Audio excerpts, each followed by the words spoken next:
Monash Mofer here with GCACW, Great Campaigns of the American Civil War, Battle Above the Clouds. Just purchased this game, arrived in the mail probably a couple of weeks ago. Had a chance to kind of get through one scenario, have a actual very rare for me face-to-face game with a mate of mine. Really good game to play face-to-face. Really, I'm just continuing on from that face-to-face game. We played for a few hours and took a little while just because we're trying to still get through the rules. Played against another good mate online as well who really knew the rules. He kind of carried the load with the rules in that game though. So for me to get this on the table, it was good for me to kind of slowly get through what was happening. A fantastic system. As a novice wargamer, as I still consider myself, having only really played a few games, this for me is a fantastic system. I think I'm already, what I want out of a war game, I can see already is a almost choose your own adventure. Not a kind of a simulation, but you don't have total control. So you're kind of pulling the levers and twisting the knobs and kind of altering things to a small degree. But in the end, what will happen will happen. This is simulated in this game via the initiative system and also the movement system. So it's very basic, almost like just your kind of Monopoly, your basic board game theory where what you roll is how far you can move. Anyway, the initiative system I should explain first off. We have the Union, we have the Confederates. Each side rolls. Whoever rolls highest, with a few caveats to that, gets to have their go. They then nominate who they want to move. For example, so you have corps commanders here, corps leaders. You can see Hill here.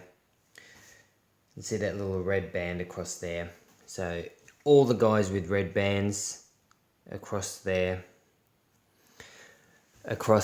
counter are under that corps command. So you can in fact nominate Hill, and then if his guy is within 3, he can move. And you can move multiple kind of stacks at one time.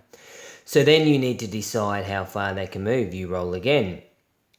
You roll and then you get your result. So for example, you roll a 5. That means, with once again a few caveats, you can move 5 hexes, especially 5 hexes along a road anyway, because roads are single, 1, 2, 3, 4, and so on and so on. It really drums into you the fact, this system, that the armies, because this is at an army level, I don't know, I always get confused with operational, strategic, it's not, I don't know. It's armies, we're talking about battalions and divisions, and we're talking about a lot of men. You roll the dice, you get to see how far you move. Cavalry, because they're on horses, they will roll 2 dice. So they get 2 dice factors to move. So that will tend to be more. Your infantry will only roll 1 die. Getting back to what I was just about to say, it really drums into you the fact that these massed group of men moved down roads. To move even into a clear hex, which there aren't a whole lot of them in Battle Above the Clouds because of the terrain. It costs you a lot. I think it's 3 movement points just to move into a clear hex, 3 to move into a rolling, 5 to move into a rough hex, 5 to move into hills, you got woods, provisional swamps. You need to move down roads, basically. Which is fantastic. The thing is, you can have like some of the most perfect plans thought up and your infantry, and you select your infantry, because you select the guys that you want to move before you roll on how much you want to move them. They then are fatigued. Fatigue is the currency of this game. You can move all you want, but there are increasing costs that you have to pay for each fatigue level until you reach 4, and you cannot move anymore. You cannot really do anything apart from defend. It really does take away I can see already in my very, very early infancy of my wargaming is the God's eye view. You hear about this scenario, this combat, this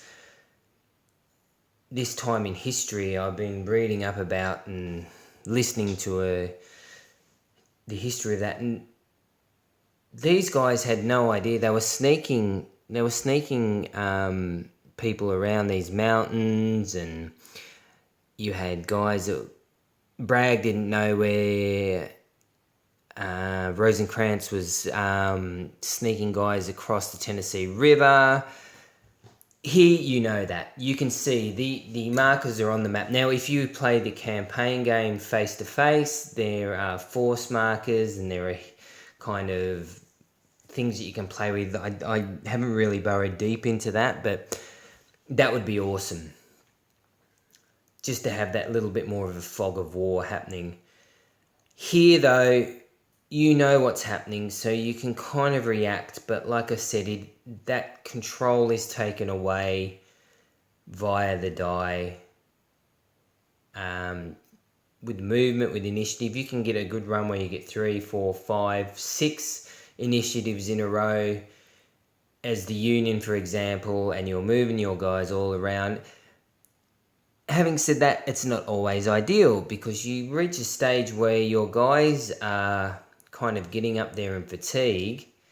Once you get to fatigue 3, if you're not exhausted, of course, but if you get to fatigue 3, then you have to start rolling on an extended march table that can have some bad effects on your guys, becoming disorganized.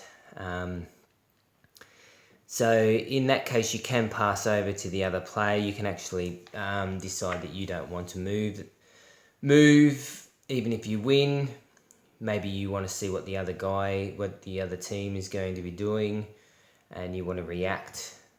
You want to kind of see what they're going to do and where they're going to mass their troops.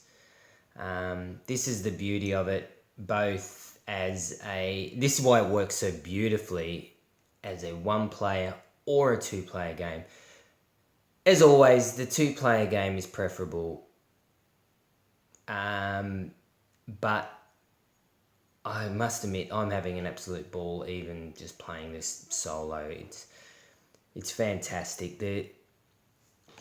The feeling of being there with these beautiful maps, the photos of all the corps leaders and army leaders, it's really made me delve into a time in history that I did not have a whole lot of experience with, being Australian, of course. The American Civil War, US Civil War is not something that we really are taught here, but I've gone down into a rabbit hole with the conflict itself, and it's quite strange because I've got Battle Above the Clouds.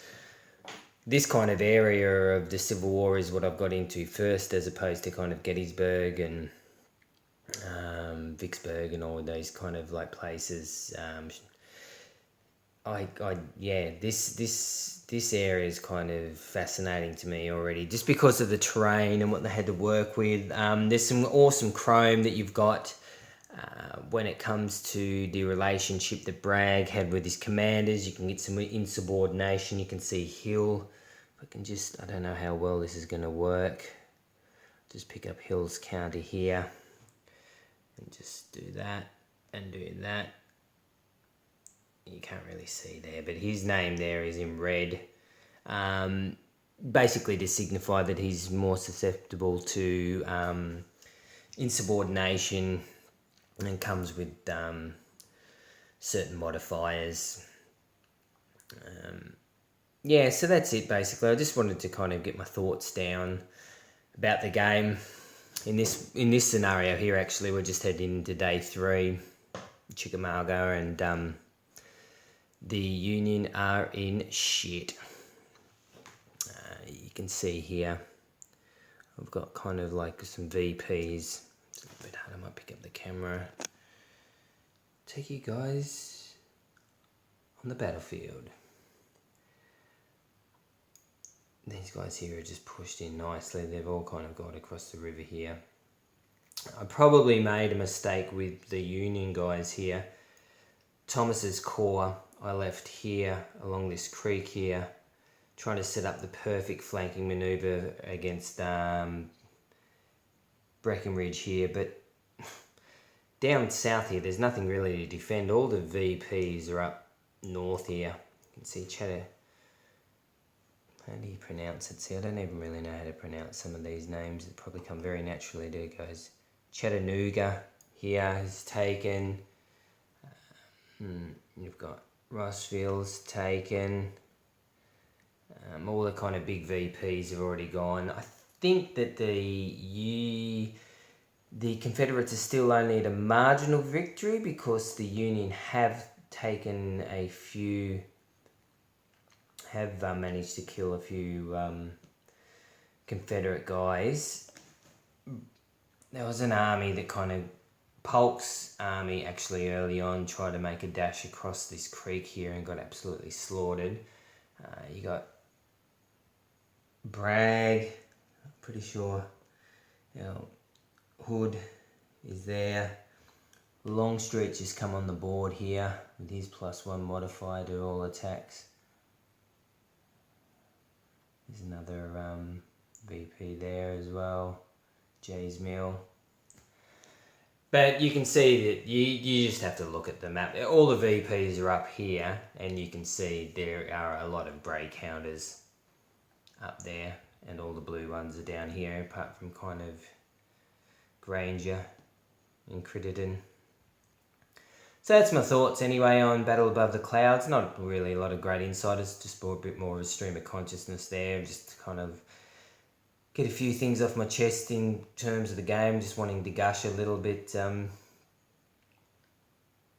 Anyway, so that will do for now, and I'll talk to you soon.